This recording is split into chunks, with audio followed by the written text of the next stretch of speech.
오늘은 약점으로부터의 자유라는 제목으로 우리 말씀 같이 나누기를 원합니다. 부제목은 약점이 있는 인생입니다. 여러분, 모든 사람에게는 다 약점이 있습니다. 약점이란 무엇일까? 약점은 말 그대로 부족하여 완전하지 못한 게 약점이죠. 혹은 남에게 뒤떨어지거나 떳떳하지 못한 것, 무엇인가 모자란 것, 그것을 우리는 약점이라고 합니다.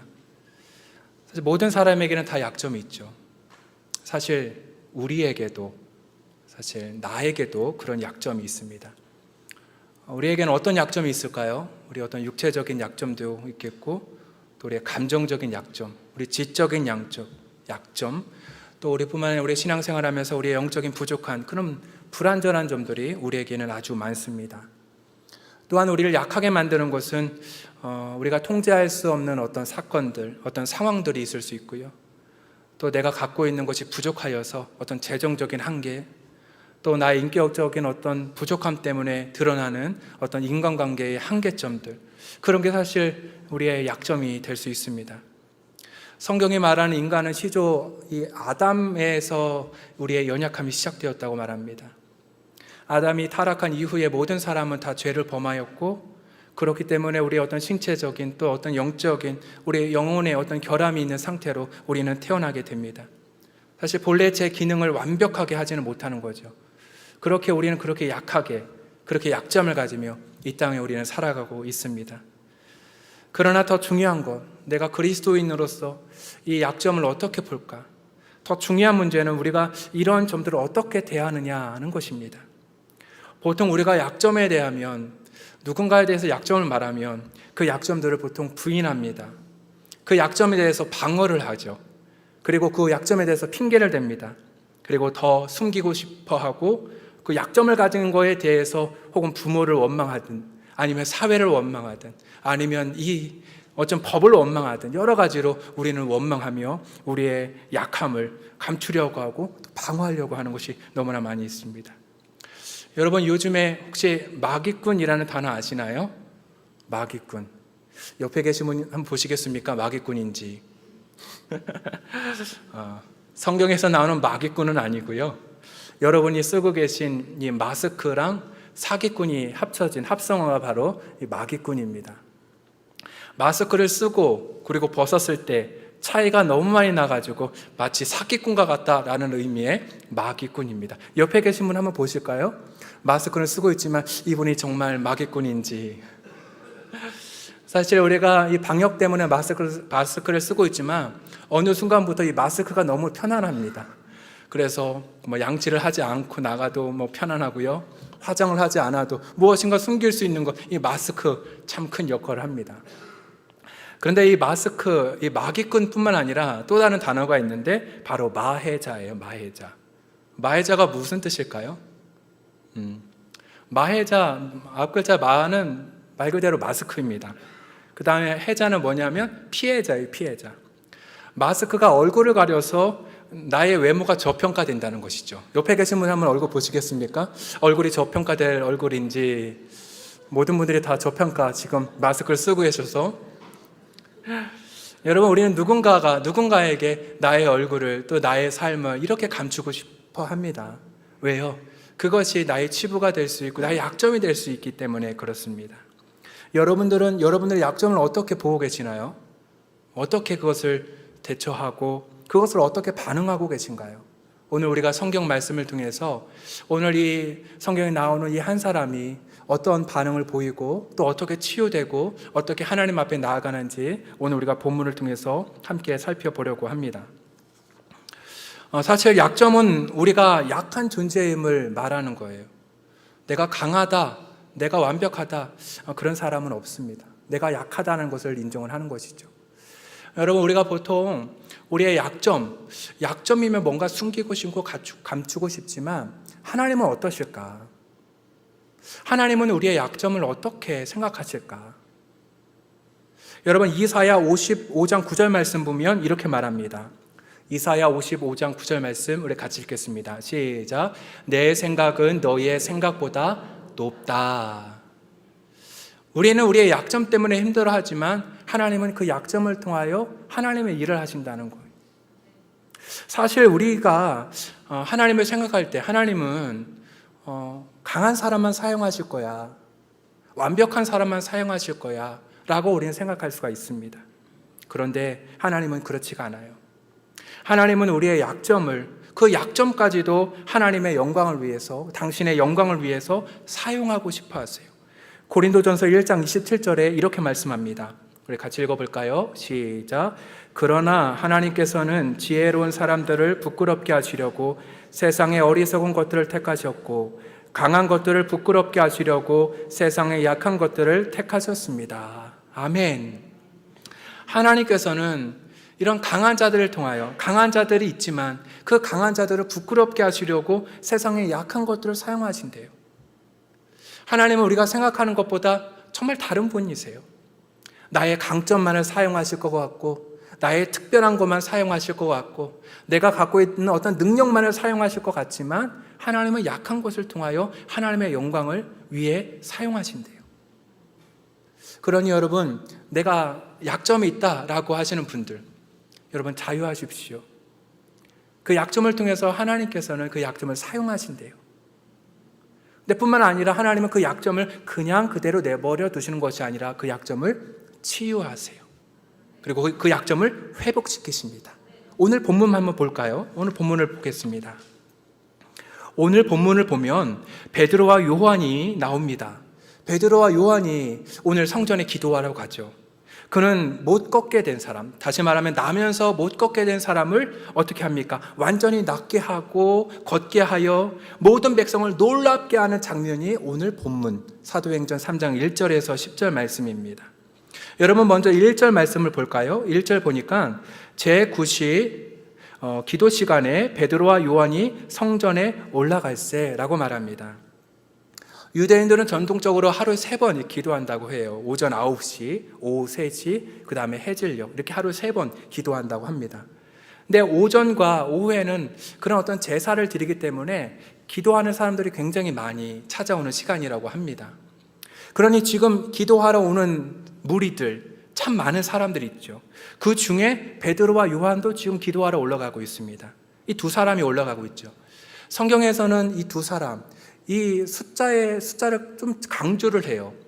이 두 사람, 왜 두 사람일까? 여러분, 유대인들은요, 증인을 세울 때 두 사람을 세워요. 두 사람 혹은 세 사람을 세웁니다. 베드로와 요한이 지금 기도하러 올라가는 그 길, 기도하러 가는 그 장소에서 일어나는 그 사건에 대해서 증인이 된다라고 말씀을 하고 있는 거예요. 그렇게 뚜벅뚜벅 성전을 향해 올라갑니다. 올라가는데 한 사람을 목격하게 돼요. 2절 말씀 우리 같이 읽어볼까요? 2절 같이 읽습니다. 시작.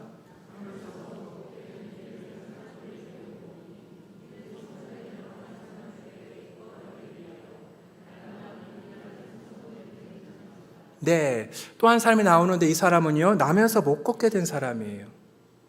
그래서 사람들에게 의존하며 그렇게 살아가는 사람입니다. 그렇게 구걸하는 사람이에요. 그의 직업은요, 그의 직장은 어디입니까? 성전 미문 앞이라고, 미문입니다. 사실 나면서부터 못 걷게 된 이 사람, 어떤 제한이 많이 있죠. 자신이 이 삶을 택한 것이 아니었습니다. 자신의 어떤 장애와 운명, 그 삶을 선택할 수가 없는 사람은 바로 이 사람이었어요. 그러니까 이 사람은 소망이 없는 상태인 거죠. 사도행전 4장 22절에 그의 나이가 나오는데요. 몇 살이죠? 4장 22절 말씀 보니까 22절에 그의 나이가 40여 세가 되었다라고 말합니다. 성경에서는 이 숫자에 대해서 참 의미를 둡니다. 먼저는 이 사람은요, 지금 40년 동안 정말 비참한 삶을 살아가는 거예요. 소망 없는 삶을 살아가고 있는 것이죠. 무엇인가 자신의 힘으로는 할 수가 없어요. 그래서 사람들이 자신을 메고 도움을 받아야 하는 의존적인 존재입니다. 또 한 가지는 무엇이냐면 이 나이가 40세라는 것은 이스라엘을 한번 생각해 봤으면 좋겠습니다. 여러분, 이스라엘은 이 숫자를 절대로 잊지를 못해요. 왜요? 이스라엘은요, 광야 40년 동안 광야 생활을 했기 때문에 그래요. 왜요? 하나님께 불순종했기 때문에 그렇습니다. 즉 그들의 영적인 무기력함과 영적인 타락으로 인해서 그 힘든 시간, 광야 40년의 시간을 의미합니다. 그러니 이 안진뱅이는 이 나면서부터 못 걷게 된 이 사람은 나이가 40이라는 것은 소망이 없는 것과, 또 한 가지는 당시 유대 지도자들, 당시 종교인들의 영적인 상태를 말해주고 있어요. 어떻습니까? 이렇게 기능을 못한다는 거예요. 이렇게 어둡다는 거예요. 이렇게 소망이 없다는 것입니다. 그렇게 누군가의 피로 누군가의 것을 얻어야만, 누군가로부터 도움을 받아야만 힘을 낼 수밖에 없는 그런 소망 없는 사람이었다는 거예요. 근데 그가 앉아있는 문은 어디입니까? 2절 말씀 보니까요, 미문이라고 말하고 있어요. 이 미문은 말 그대로 아름다운 문이에요. 요세푸스는 이렇게 말합니다. 고린도식 건축 양식으로 지은 것으로 은으로 도금을 입히고 금을 박은 아름다운 문으로 고린도산 황동으로 만들어진 문이라고 표현하고 있어요. 그러니까 이 문은요, 높이가 23m입니다. 그리고 너비가 18m예요. 굉장히 큰 문이죠. 근데 그렇게 큰 문인데 황동으로 입혔으니 얼마나 대단했겠습니까? 얼마나 웅장했겠어요? 얼마나 화려했겠습니까? 그러니까 유대인들은 그 문을 지나야 들어갈 수가 있는데, 기도하러 들어갈 때마다 이 문을 보며 자기가 이렇게 기도하고 있구나, 자기가 이렇게 신앙생활하고 있구나, 자기가 이렇게 큰 어찌 보면 영광을 누리고 있구나라는 생각을 가지고 기도하러 들어가는 거예요.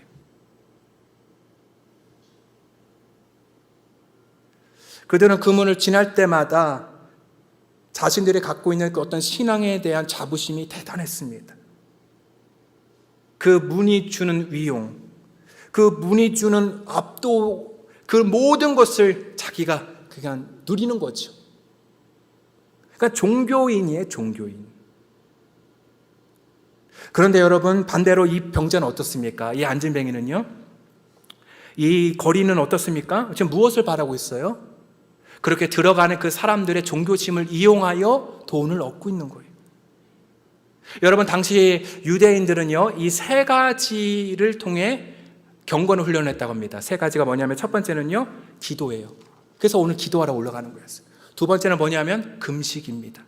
금식을 통하여 몸을, 또 신앙을 더욱더 훈련시키는 거죠. 세 번째는 뭘까요? 구제였어요, 구제. 그러니까 유대인들은 이 세 가지를 통하여 자신의 신앙을 돌아보고 훈련하고 그렇게 생활했던 거죠. 그러니까 이 안진뱅이는, 이 거리는요, 지금 그것을 이용하고 있는 거예요. 미문이라고 하는 그 앞에 앉아 있을 때마다 사람들이 그 기도하러 들어옵니다. 기도 끝나고 집에 돌아가요. 그때마다 사람들에게 당신 기도했죠? 좀 도와주십시오. 여러분, 그 사람의 얼굴 표정이 어땠을까요? 가장 불쌍한 표정을 했을 거예요. 가장 힘들어하는 표정을 했을 겁니다. 그러면서 그 돈을 받아 하루하루 살아가는 것이죠. 여러분, 누가 자유를 줄까요? 누가 이 상황의 문제를 타결할 수 있을까요? 당시 유대 종교로는 이것을 해결할 수가 없었습니다. 왜요? 그들은 자기의 종교심만 채웠기 때문에 그래요. 기도했습니다. 금식했어요. 구제했습니다. 이건 나쁜 일이 아닌데 자기에만 초점을 맞춘 거였어요. 그러니 들어가는 그 미문에 있는 그 사람이 눈에 들어오지 않았고, 그 사람을 사람으로 보지 않았던 거예요. 사람들은 무엇인가 자유를 찾습니다. 그래서 돈을, 사람을, 환경을, 그 여러 가지를 이용하여 내 자유를 더 확보하려고 하죠. 여러분, 첫 번째, 누가 자유를 줄 것인가요? 내 약점으로부터 자유인데 누가 내 약점, 그 약점으로부터 자유를 줄 것인가? 여러분들은 여러분들의 약점을 위하여 지금 무엇을 하고 계신가요? 무엇을 노력하고 계신가요? 무엇을 채우고 계신가요? 오늘 이 안진뱅이, 아니면 이 거린, 또 유대 지도자, 이런 종교인들이 또 우리의 모습이 아닐까요? 내 자유를 위해서, 내 약점을 위해서, 그것을 감추기 위해서, 그것을 숨기기 위해서, 다른 사람이 볼까 걱정하여 그렇게 있지는 않는지, 누가 자유를 줄 것인가?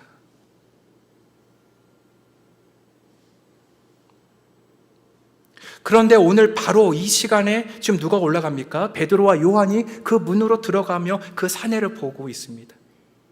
4절, 5절 말씀 보면 이렇게 말씀합니다. 베드로가 요한과 더불어 주목하여 이르되 우리를 보라 하니 그가 그들에게 무엇을 얻을까 하여 바라보거늘, 이렇게 말하고 있어요.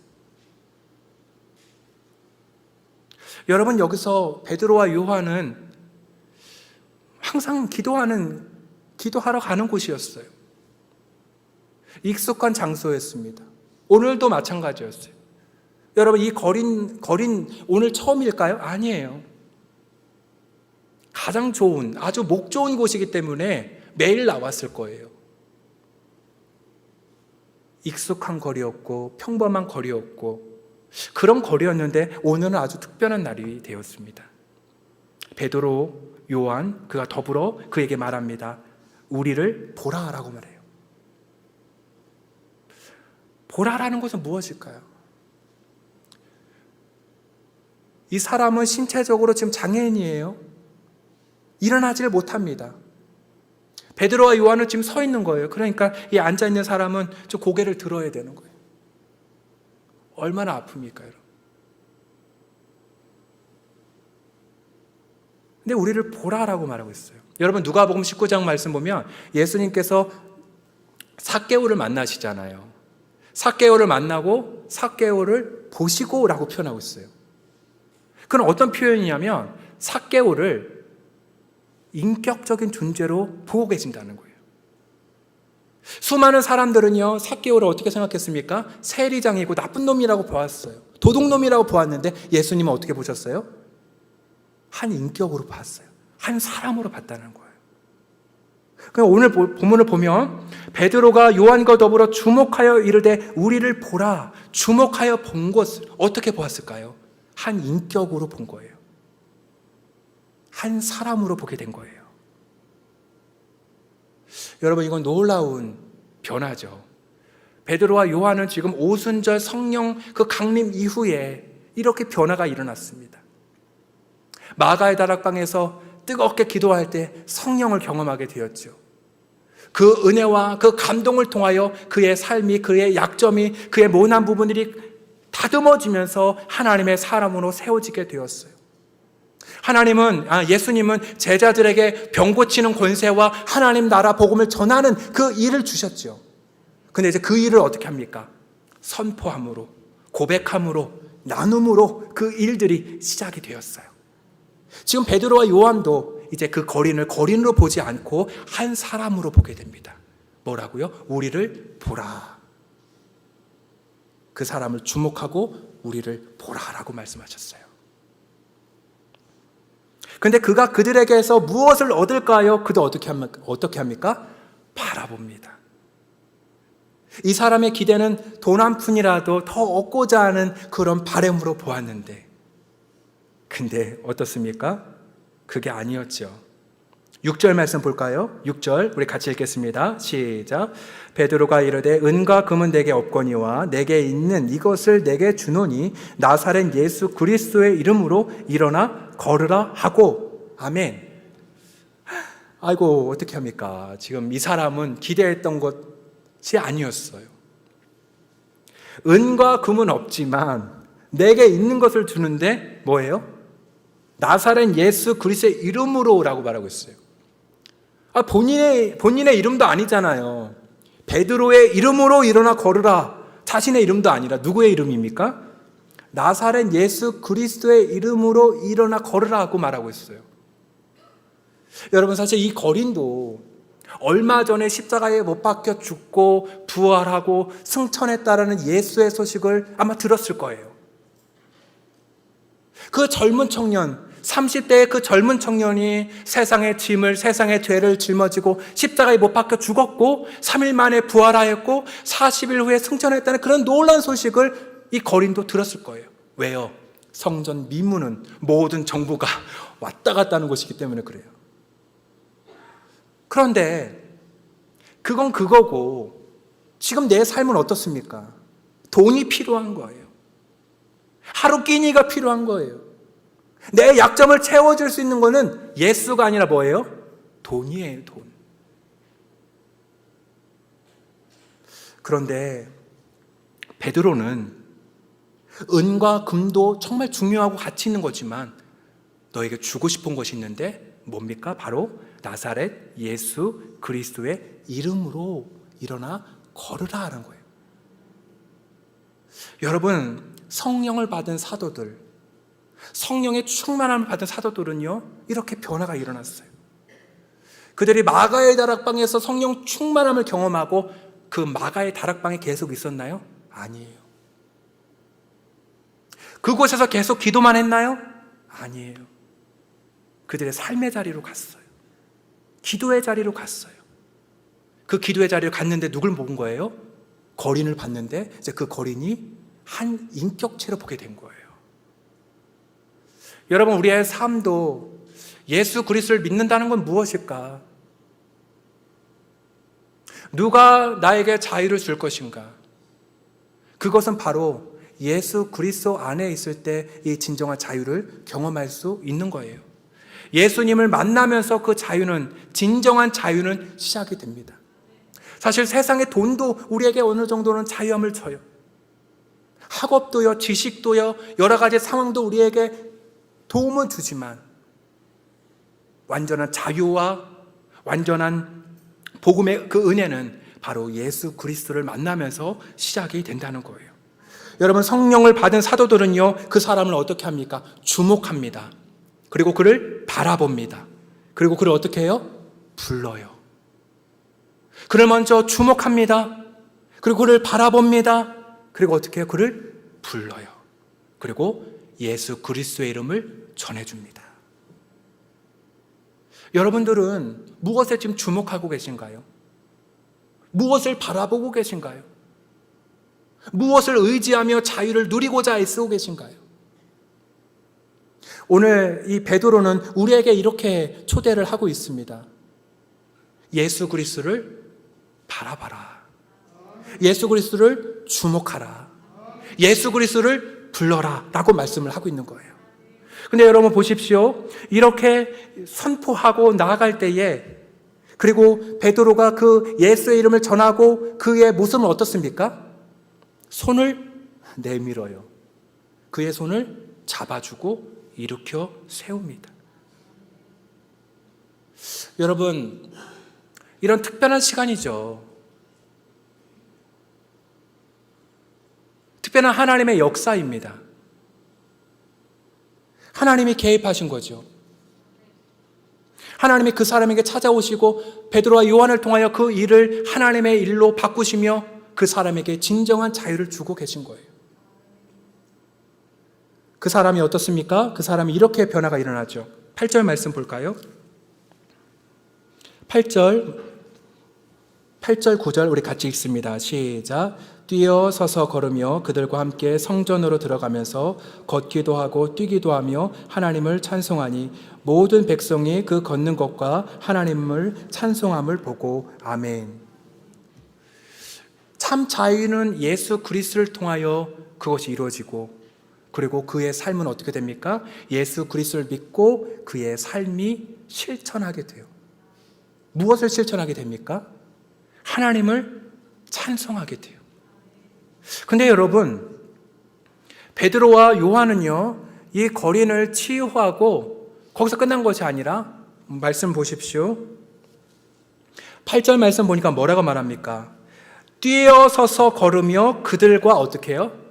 그들과 함께 성전에 들어간다라고 표현하고 있어요.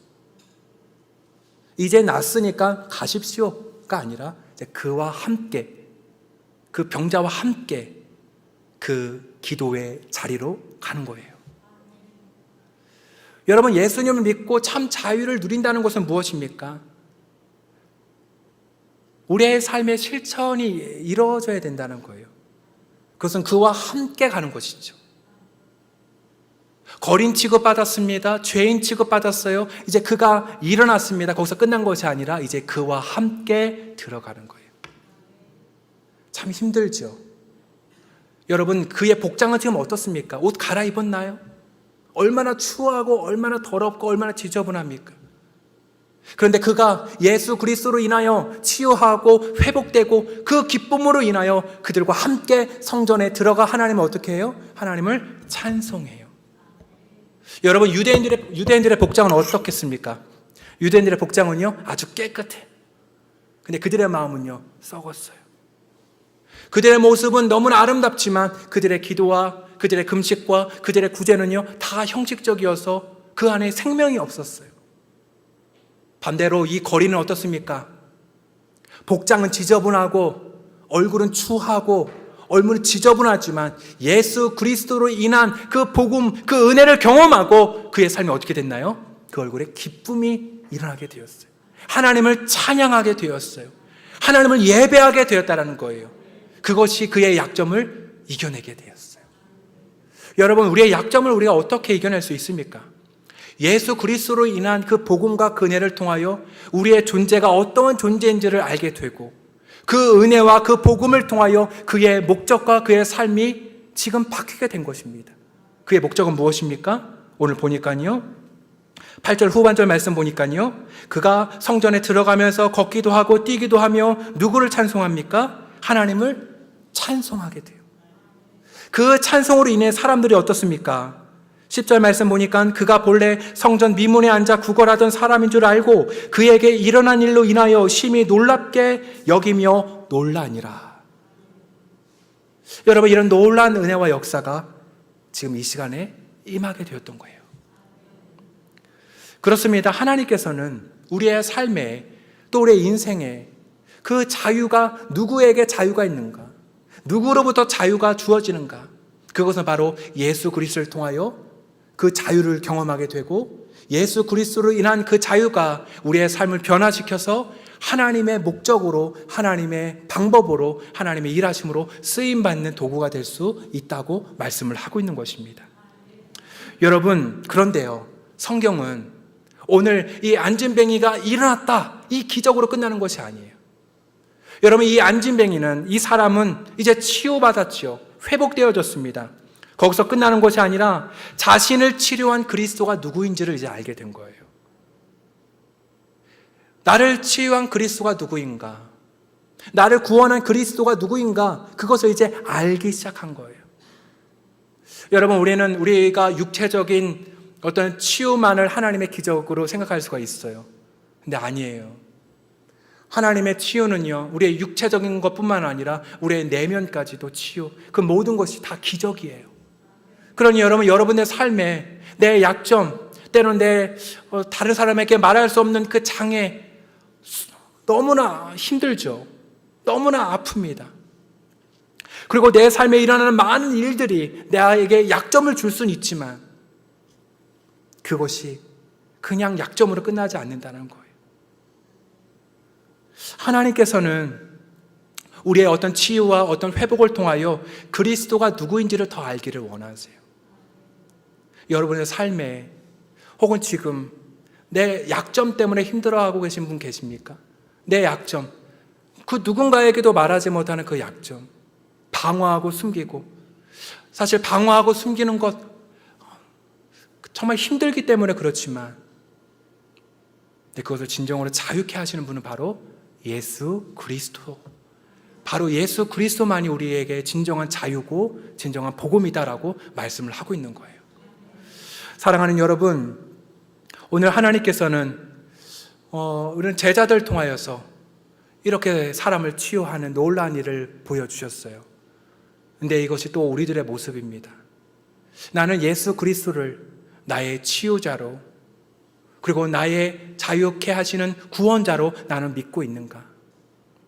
혹은 여러분들의 약점 그리고 부족한 점, 그 장애로 인해서 힘들어하고 있을 때 그것이 여러분들의만 문제가 아니라 하나님 편에서 하나님의 계획이 있고 또 하나님의 섭리가 있다는 것을 믿으시기를 주님의 이름으로 축원합니다.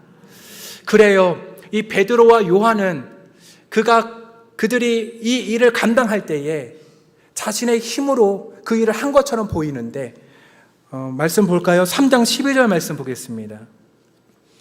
사도행전 3장 12절 말씀을 보니까 이렇게 말씀하는데요, 우리 말씀을 같이 읽어볼까요?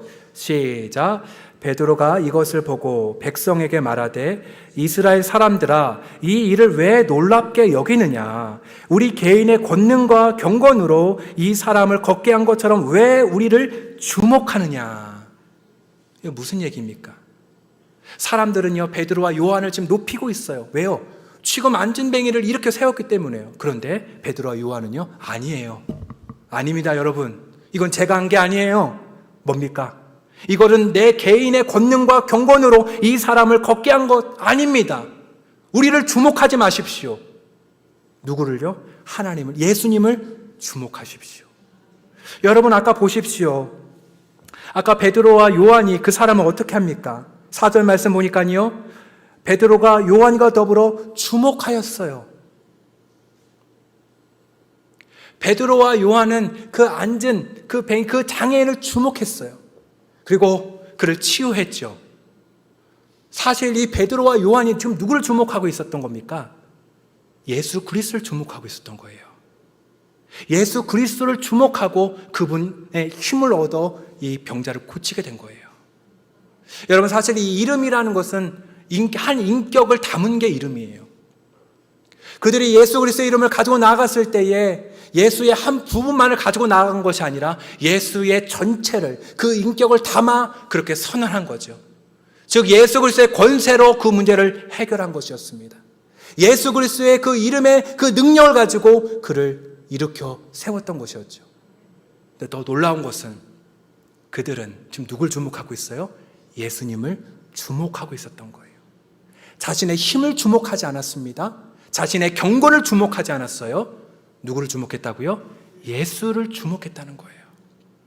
그러니 여러분 오늘 우리에게 주신 이 말씀을 통해서 우리는 세 가지를 결론을 내릴 수가 있습니다. 첫 번째는 무엇이냐면 누가 자유를 주는가예요. 누가 자유를 주는가? 돈인가요? 종교적인 열심인가요? 아니에요.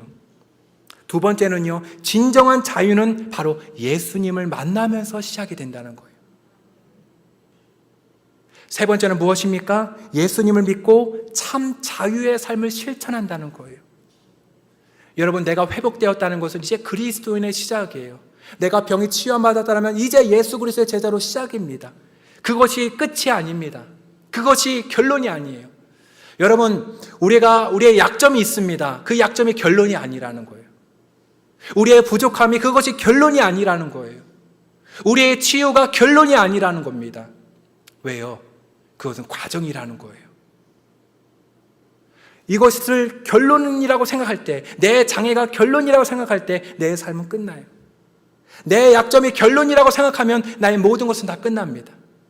근데 내 삶에 하나님의 과정으로, 하나님의 주권적인 역사로 회복되어지고 치유될 수 있는 이 과정의 시간이라는 것을 인정할 때에 하나님의 그 놀라운 은혜와 놀라운 역사를 경험할 수 있게 된다는 거예요.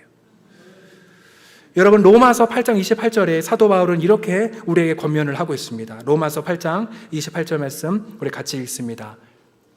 시작. 우리가 알거니와 하나님을 사랑하는 자 곧 그의 뜻대로 부르심을 입은 자들에게는 모든 것이 합력하여 선을 이루느니라. 아멘.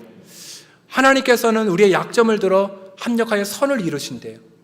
하나님의 그 일하심을 기대하라는 것이죠. 뿐만 아니라 목회자요 또 신학자인 라인홀드 리버는 이렇게 말을 합니다. 이렇게 기도하며 우리에게 권면을 하고 있는데요. 우리 한번 같이 한번 읽어보도록 하겠습니다. 시작. 하나님, 우리가 바꿀 수 없는 것은 담담히 수용할 수 있도록 은총 내려주시고, 우리가 바꾸어야 할 것은 변화시킬 수 있는 용기를 주시고, 둘 중 어떤 경우인지 분별할 수 있는 지혜도 주옵소서. 여러분들의 약점 고칠 수 있으면 고쳐야죠. 그러나 때로는 나의 어떤 너무나 큰 그 약점이 고칠 수 없는 그런 것이 있다면 그것을 수용할 수 있는 은총, 바꿔야 될 것이 있다면 그 바꿀 수 있는 그런 용기, 그리고 이것이 어떤 것인지 알 수 있는 그런 분별, 그런 지혜를 구하는 우리 모든 하나님의 사람들 되기를 주님의 이름으로 축원합니다. 기도하시겠습니다. 좋으신 아버지 하나님, 우리의 삶을 또 우리의 인생을 주님께서 다스려 주시고 인도하여 주심을 믿습니다. 약점이 있는 인생, 이 약점 또한 하나님의 도구로 사용하신다고 말씀하셨는데 주님 우리를 들어 사용하여 주시고 예수 그리스도 안에 진정한 자유가 있음을 우리가 믿고 선언하며 주의 길을 걸을 수 있도록 주여 도와주시옵소서. 나의 힘으로 할 수 없습니다. 우리의 힘으로 할 수 없습니다. 우리가 오직 주목하고 바라봐야 될 뿐 오직 예수 그리스도를 바라보고 그분을 주목하며 살아갈 수 있도록 주여 도와주시옵소서. 주의 은혜를 감사하며 예수님의 이름으로 기도합니다. 아멘.